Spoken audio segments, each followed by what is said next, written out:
भगवान श्री कृष्ण की शिक्षाएं हमारे जीवन के हर पहलू में गहराई से अर्थ रखती है। इसका संदेश यही है कि जो भी होता है वह किसी विशेष कारण से होता है और अंत में वह हमारे लिए हित में ही होता है, चाहे वह घटना हमें तुरंत समझ में आए या नहीं। लेकिन समय के साथ हम जान जाते हैं कि ईश्वर जो भी करता है वह हमेशा हमारे भले के लिए होता है। ऐसे ही एक शिक्षाप्रद कहानी जो श्री कृष्ण के जीवन से प्रेरित है और इस सिद्धांत को स्पष्ट करती है। कहानी द्वारका के समय की है, जब भगवान श्री कृष्ण अपनी प्रजा के लिए सबसे प्रिय और प्रिय राजा थे। उनके राज्य में सुख, समृद्धि और शांति थी। लोग कृष्ण के न्याय, प्रेम, करुणा के कारण उन्हें अपना आदर्श मानते थे।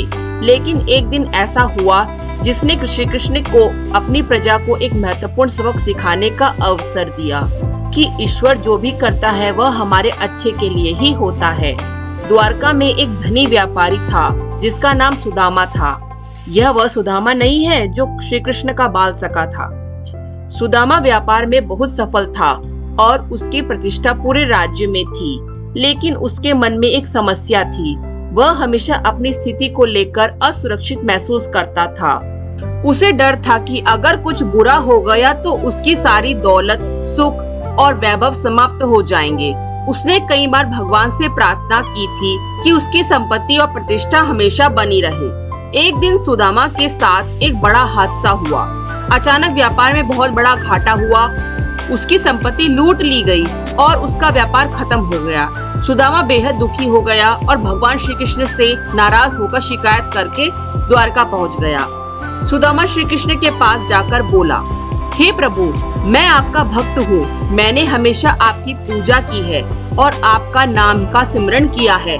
फिर भी मेरे साथ ऐसा अनर्थ क्यों हुआ? आपने मेरी सारी संपत्ति क्यों छीन ली? क्या यह आपका न्याय है? श्री कृष्ण मुस्कुराते हुए बोले, सुदामा, जो हुआ है वह तुम्हारे भले के लिए हुआ है। अभी तुम इसे समझ नहीं पा रहे हो, लेकिन समय के साथ इसका अर्थ स्पष्ट हो जाएगा।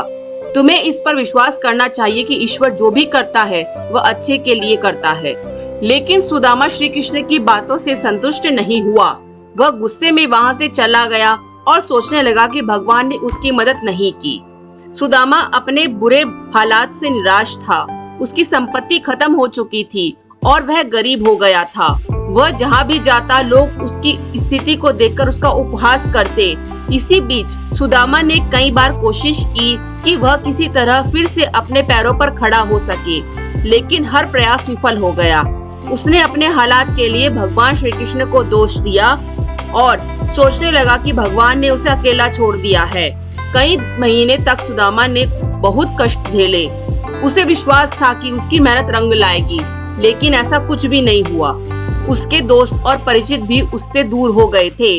एक दिन थक हार कर वह जंगल की ओर चला गया ताकि शांति से कुछ समय बिता सके और अपने जीवन के बारे में सोच सके।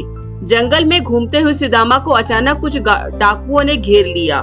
वे उसे मारने की धमकी देने लगे और उसके पास जो कुछ भी था उसे छीनने का प्रयास करने लगे। सुदामा पूरी तरह से भयभीत हो गया। उसके पास बचने का कोई उपाय नहीं था। उसी समय अचानक एक वीर योद्धा वहां आया और डाकुओं को मार भगाया।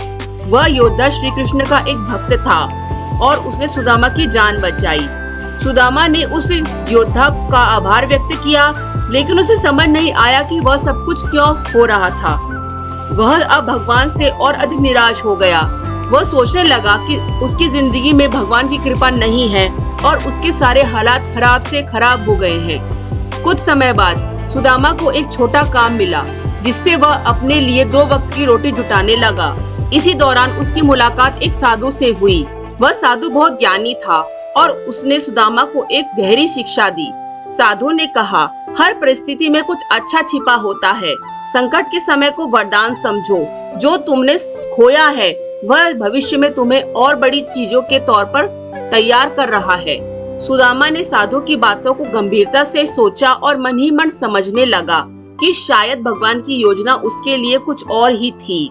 कुछ महीनों बाद सुदामा को एक बड़े व्यापारी से व्यापार का प्रस्ताव मिला। उसने सुदामा की मेहनत और सच्चाई को देखकर उसे व्यापार में भागीदार बनने का निमंत्रण किया। सुदामा ने उस प्रस्ताव को स्वीकार किया और जल्द ही वह फिर से सफल व्यापारी बन गया। इस बार वह पहले से भी ज्यादा धनी और प्रभावशाली हो गया। अब जब सुदामा के पास सब कुछ वापस आ गया था, तब उसे समझ में आया कि भगवान श्री कृष्ण की लीला क्या थी। अगर उसकी पहली संपत्ति नहीं जाती तो वह उन परिस्थितियों का सामना नहीं कर पाता जो उसे एक बेहतर और मजबूत इंसान बनने के लिए आवश्यक थी। उसकी असफलताएं उसे सिखाने और बढ़ने के लिए अवसर दे रही थी। सुदामा फिर से भगवान श्री कृष्ण के पास गया और उनके चरणों में गिर पड़ा। उसने कहा, हे प्रभु, मैं आपकी लीला समझ गया हूँ। आपने जो भी किया वह मेरे लिए सबसे अच्छा था। मेरी संपत्ति छीनने से मुझे जीवन का असली अर्थ समझ में आया। आपने जो भी किया वह मेरे लिए अच्छा ही था। श्री कृष्ण मुस्कुराए और कहा, सुदामा, यह जीवन का सबसे बड़ा सत्य है। हम जो भी अनुभव करते हैं वह हमारे विकास के लिए होता है। संकट हमें मजबूत बनाते हैं और हमें भविष्य के लिए तैयार करते हैं। यदि हम विश्वास रखते हैं तो ईश्वर जो भी करते हैं वह हमारे भले के लिए ही करते हैं। यह कहानी हमें सिखाती है कि भगवान श्री कृष्ण की लीला और उनके निर्णय हमेशा भले के लिए होते हैं, चाहे वह स्थिति हमें कितनी भी कठिन क्यों न लगे। हर व्यक्ति को अपने जीवन में कठिनाइयों का सामना करना पड़ता है, लेकिन वे कठिनाइयां हमें मजबूत बनाती हैं और हमें आगे बढ़ने का साहस देती है। ईश्वर जो भी करता है वह हमारे विकास और कल्याण के लिए होता है। यह हमारे ऊपर निर्भर करता है कि हम उन कठिनाइयों को कैसे स्वीकार करते हैं और उनसे क्या सीखते हैं। यह भी सिखाता है कि हर कठिनाई का एक उद्देश्य होता है जिसे हम उस समय नहीं समझ सकते, लेकिन समय के साथ उसका महत्व प्रकट होता है। हमें बस धैर्य रखना चाहिए, भगवान पर विश्वास बनाए रखना चाहिए और कठिनाइयों को जीवन में एक पाठ की तरह लेना चाहिए। भगवान श्री कृष्ण का यह संदेश कि ईश्वर जो भी करता है वह अच्छे के लिए करता है, हमें निरंतर प्रेरित करता है कि हम अपने जीवन की हर परिस्थिति को सकारात्मक दृष्टिकोण से देखें। यह विश्वास रखें कि जीवन में जो भी हो रहा है वह हमारे भविष्य को बेहतर बनाने के लिए हो रहा है। तो दोस्तों, कैसी लगी आपको यह प्रेरणादायक कहानी? अगर आपको मेरी वीडियो पसंद आए, मेरे वीडियो को लाइक और मेरे चैनल को सब्सक्राइब जरूर करें।